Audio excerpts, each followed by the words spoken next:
Shalom, my friends. And you could probably guess right off the bat what this is all about. So let me just say, guys, I love Jon Pounders. I love Now You See TV, Jake and all the guys over there. Great bunch of brothers and sisters over there. So this is not an attack on anybody. I just want to chime in with my 2 cents because I think Jon missed some key points about this issue. Now, I was very troubled that, he cites the Talmud more than he does the scriptures. But I think, let's just listen. You all know what this is about. Let's just take a deep breath and get through this together. All right? So here's amongst believers, here's my reaction in fellowships, and rebuttal. Hebrew roots, Messianic, whatever you want to call it, fellowships across the world. And my goal in this video is to show you why we must not divide over this issue, and we must mark those that do so. Now, I have an issue with that statement because Yeshua clearly says in Matthew 10:34, "Think not that I come to send peace on the earth. I came not to send peace, but a sword. For I have come to set man at variance against his father, and the daughter against her mother, and the daughter-in-law against her mother-in-law. And man's foes shall be they of his own household." So what he's saying here, he doesn't pull any punches, guys. Yeshua come to divide. Remember, he said, "I'd rather you be hot or cold. Don't ride the fence." All right? He is coming to divide. Let me tell you something. The name of the Father is important. Now, Jon makes some bizarre statements in here because I'm sure he knows his Bible. And I don't understand how he's, John 17 has escaped him. But I want you to listen to something he says here in just a moment. And here are the problems that I've seen over the years with the sacred name and making it an issue of salvation or just an issue in general, just an argument point. Keep in mind, I don't claim to understand everything about the Hebrew language or everything about the English language for that matter, but I do run a fellowship with thousands of members, and the sacred name issue is one of the most division-causing subjects that I can warn you about, and I want to make sure that I do this very precisely so that you can see my point, because this is a touchy subject, and on top of being a subject that some of you that are listening are going to be angry about, and some of you that are listening are going to change your mind about, and some of you that are listening are going to understand what I'm saying because you've been in this thing a little bit longer than a lot of the people that are having these issues, okay? So I'm going to go over a few points here, and this is something, I'm going to go over the fact that Yeshua never mentioned the sacred name, and he was never divisive over it, and he taught his disciples something different. Really? Okay, so immediately let's go to John 17, and this is Yeshua praying to the Father, folks.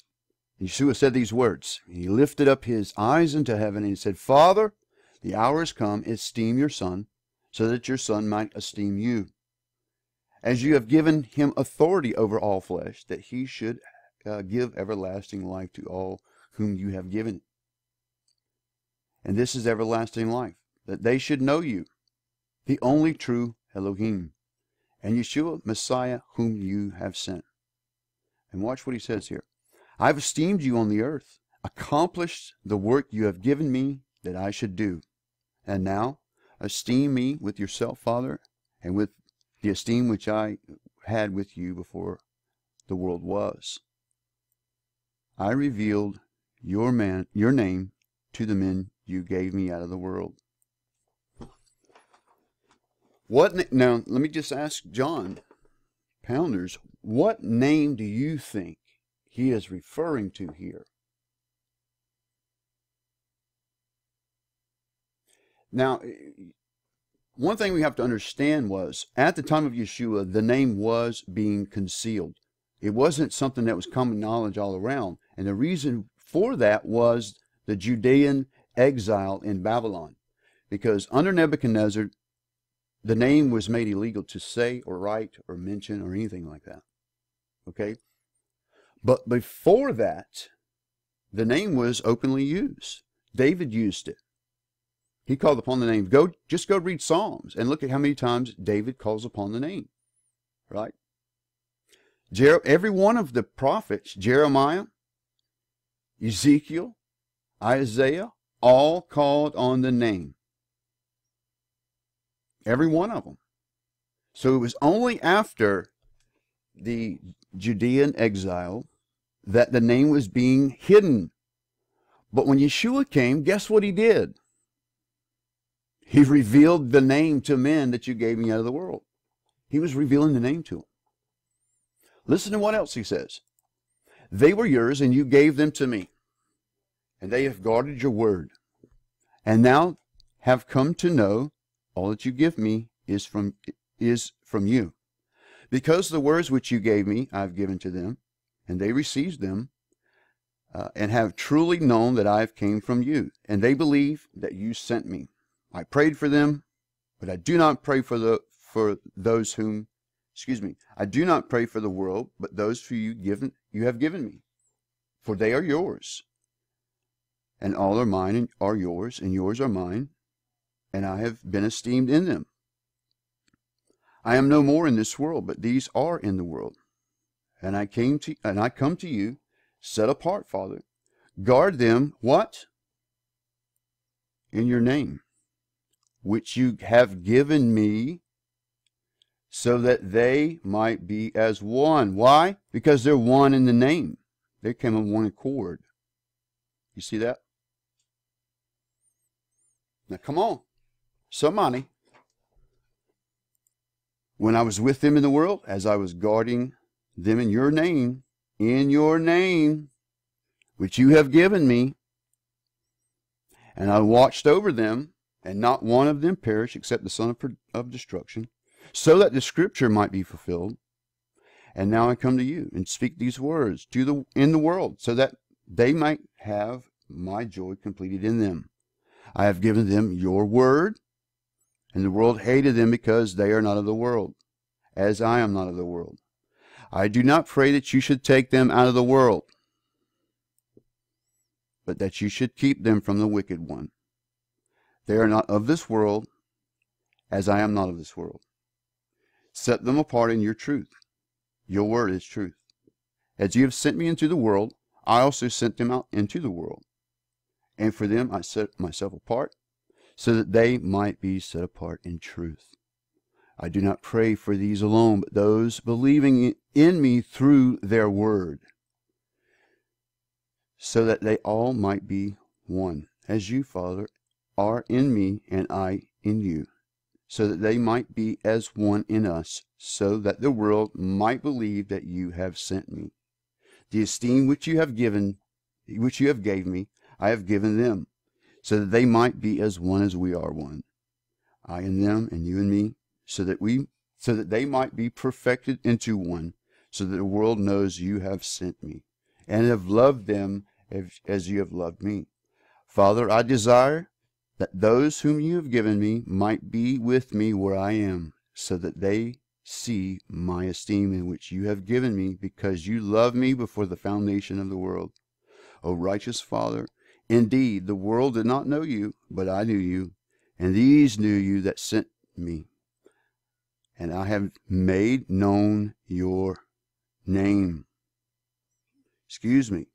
And I have made your name known to them. You see that again? This is like the third time this is mentioned. And I have made your name known to them, and shall make it known, so that the love with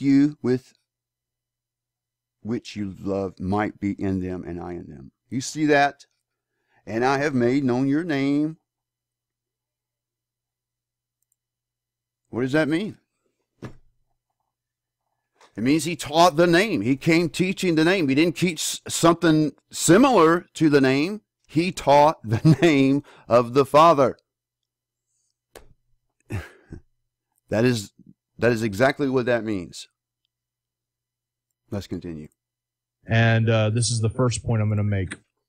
So most of the sacred namers give the portion of Luke 4:16 through 22 as their example that Yeshua used the sacred name, because they translate the word Lord there as YHVH, however they choose to pronounce it, rather than Adonai or Lord. So let's get into this real quick, okay?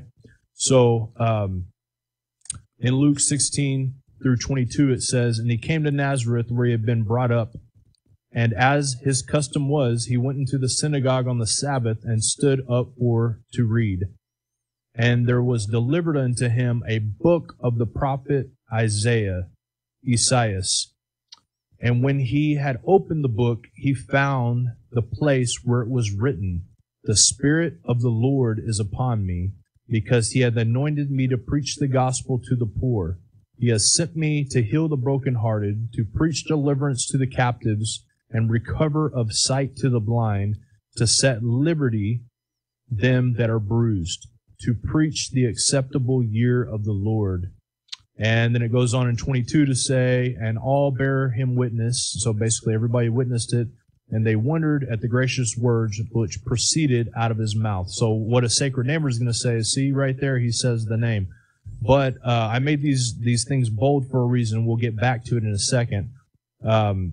But we're going to look at a couple historic witnesses to see if this is something that he really would have said at that time in the temple on the Sabbath while reading from the scripture. And so we're going to go to the two most prominent sources, and these are the sources that most people that are scholars would agree with and think they're very accurate, and they are considered a source of the time of the Second Temple period. So and they are good. First they one are we're good going to talk about is witnesses. the The problem is they are Talmudic witnesses. It is from the Talmud, so it was common knowledge. There's no getting around that. Yes, the name was forbidden to say in the first century, which is the first major Temple. collection of the Jewish and oral traditions known as the World Torah. This would have been around during the time of Yeshua. It carries great weight as a historic record by the academic world and the Jewish community. And so the Mishnah states that God's name was only pronounced in the temple by the priest when they said the Aaronic blessing, and by which is correct. I don't understand why he is citing this as if Yeshua is going to abide by the oral Torah. Because here's the thing, guys. Every account that he came against the, quote, law in the Gospels, he was coming against a Talmudic, something from the Talmud, something from the rabbis. And that's exactly what the Mishnah and, he quotes from the Sanhedrin 7:5. That is all from the Talmud. So it just kind of baffles me that he would use this kind of source. It seems kind of counterintuitive. The high priest on the Day of Atonement, and you can find that right there. You can see the references. References are very important, by the way. This is not something Yeshua would have been adhering to, okay, guys? And this is why it says in John 17 that he came teaching the name, because it was being concealed. There's no question about that. That was under an edict from Nebuchadnezzar.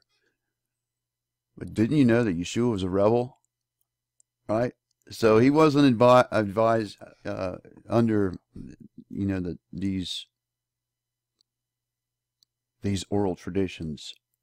I think in order to have any kind of legitimacy to what you say, you must have references, and I'm giving these to you so you can look these up.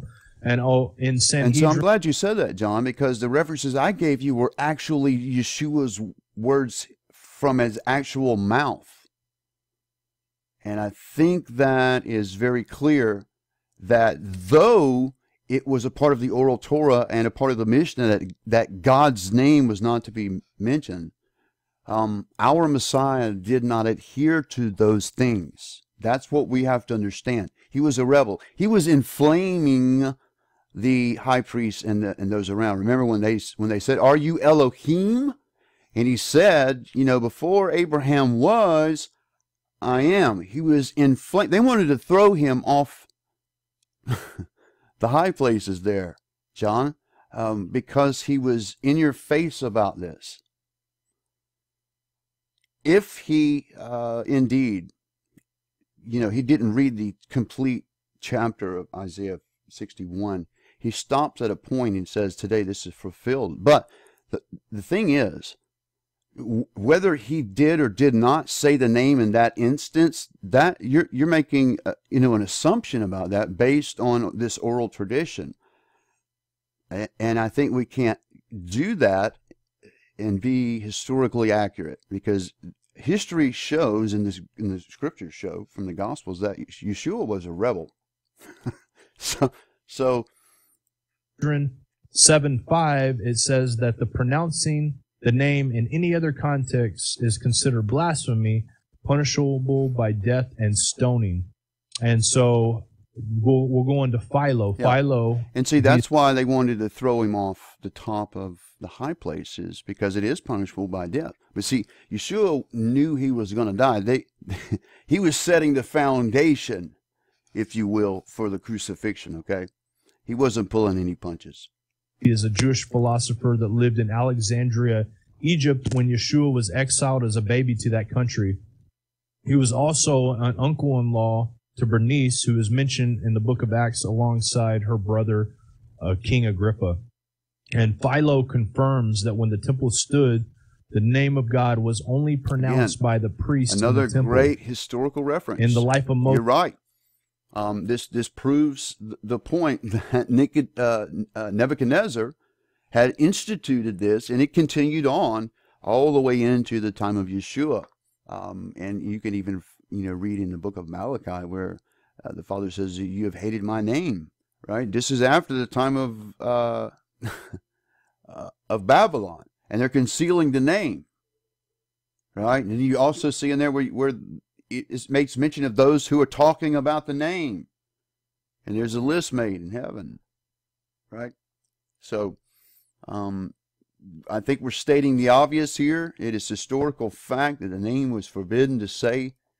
Even today, the Jews hold to that. It's not something they say. So I would agree with you there. Moses 2:114, when describing the golden plate worn by the high priest on which was inscribed the name of God, he wrote, "A golden leaf was wrought like a crown, having engraved on it 4 letters of the name, which only those whose ears and tongues are purified unto wisdom may hear or speak in the holy place, and by no one else at all in any place whatsoever."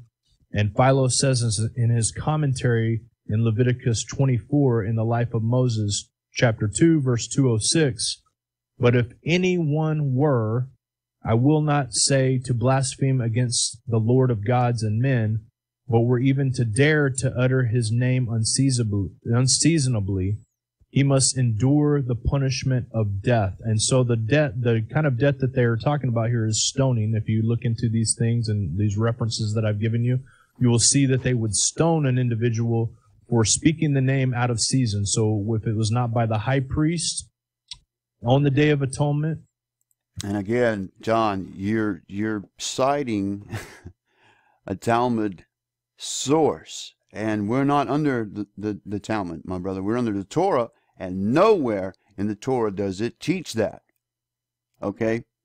On the contrary, you go back up from the time of Nebuchadnezzar, any of them, let's just, David, for instance, in the Psalms. How many times is the name mentioned in Psalms alone, where David is openly saying the name, writing the name, singing the name?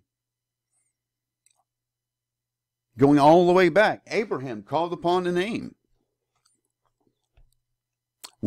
In Genesis. Or in the... Help me out. We're going to have to Google that. In Genesis, the very first place, and men begin to talk, to call upon the name. Let me find it. That would be Genesis 4 and what, 16? 26? And Seth, and to him was born, and he called his name Enosh, and then was begun to call on the name Yehua. And that is Genesis 4:26, the first time where this occurs. Then, of course, we cannot forget the prayer of Yeshua in John 17, where he states that I taught them your name. He says this over and over again, reiterating the fact that the name was known by him, and he was teaching his disciples whom he was given out of the world. And that is there in verse 6. So there you go.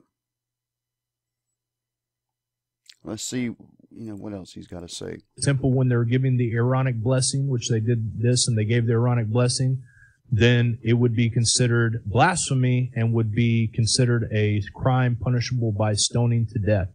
And so what would this lead us to believe about what is said in Luke 4:16 through 22?